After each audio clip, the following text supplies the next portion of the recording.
Senator Sanders. Just want to pick up on Senator Warren's point. Are you telling us that the former head of CDC went to you, you asked her, are you a trustworthy person? And she said, no, I am not a trustworthy person? She didn't say, no, I'm not a trustworthy person. She said, no.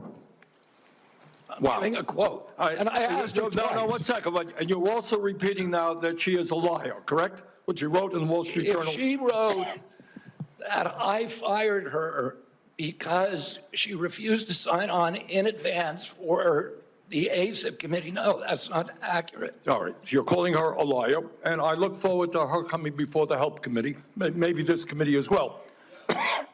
All right, Mr. Secretary, I've got a bunch of questions. Appreciate brevity in answering it. So-called Big Beautiful Bill threw 15 million Americans off of health care, substantially raised premiums, and is going to have a terrible impact on nursing homes, community health centers, rural hospitals all over America. Very briefly, is that really making America healthy again?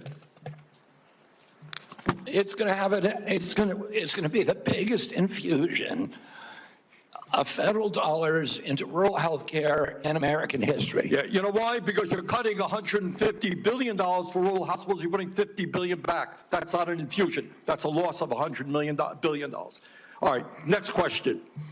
President Trump, who I don't usually agree with, called COVID vaccines, quote, one of the greatest miracles in the history of modern-day medicine that saved tens of millions of lives worldwide. Scientific community agrees with Trump. Lancet study found that it prevented almost 20 million deaths during their first year of use. Secretary Kennedy, are President Trump and the medical community right, or do you still believe that the COVID vaccine was, quote, the deadliest vaccine ever made?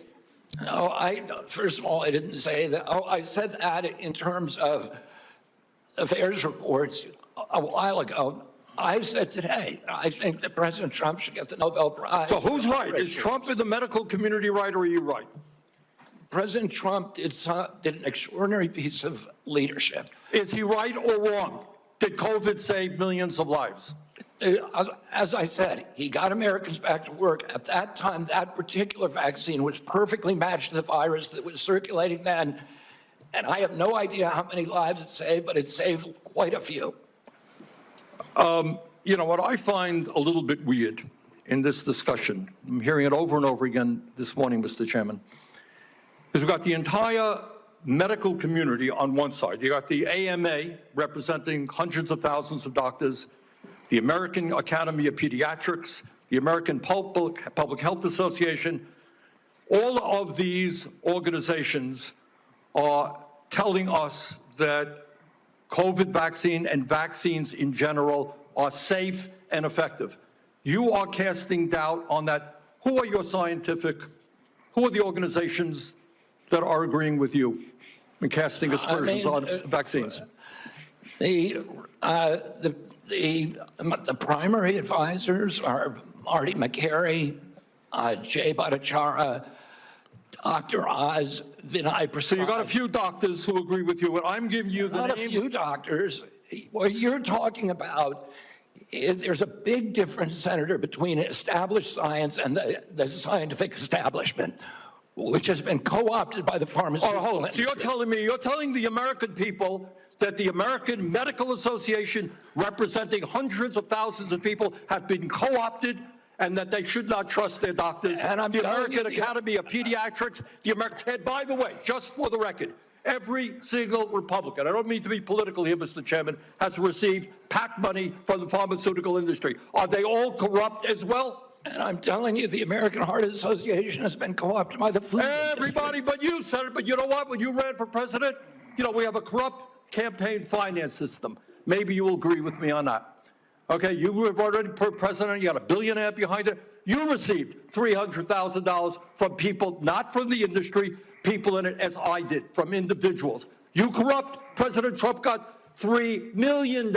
Every Republican got corporate PAC money for the pharmaceutical industry. Democrats as well. Everybody is corrupt, but you? Is that what we're looking at? I don't think so. And I think the issue I now, don't even know what you're talking about. well, I think you do know what I'm talking about. I don't know what you're talking about. The issue is every time anyone Are you disagrees with are you. you saying the pharmaceutical industry was supporting my presidential No, campaign? I'm saying, I don't think no, so. I'm not saying that. I'm saying that the pharmaceutical industry is a greedy institution which is charging us the highest prices in the world. They are pervasive. But to suggest that every institution, the AMA, the pediatrics people, is corrupt because they disagree with you is an insult to the It's not, American people. listen, people disagree with me all the time. I have arguments in my agency, heated arguments every day with Jay Bhattacharya, with Marty McCary, with Dr. Oz. You have given the names of a few people. I have given you the names of organizations representing hundreds of thousands of doctors and scientists. I yield, Mr. President. Senator Tillis.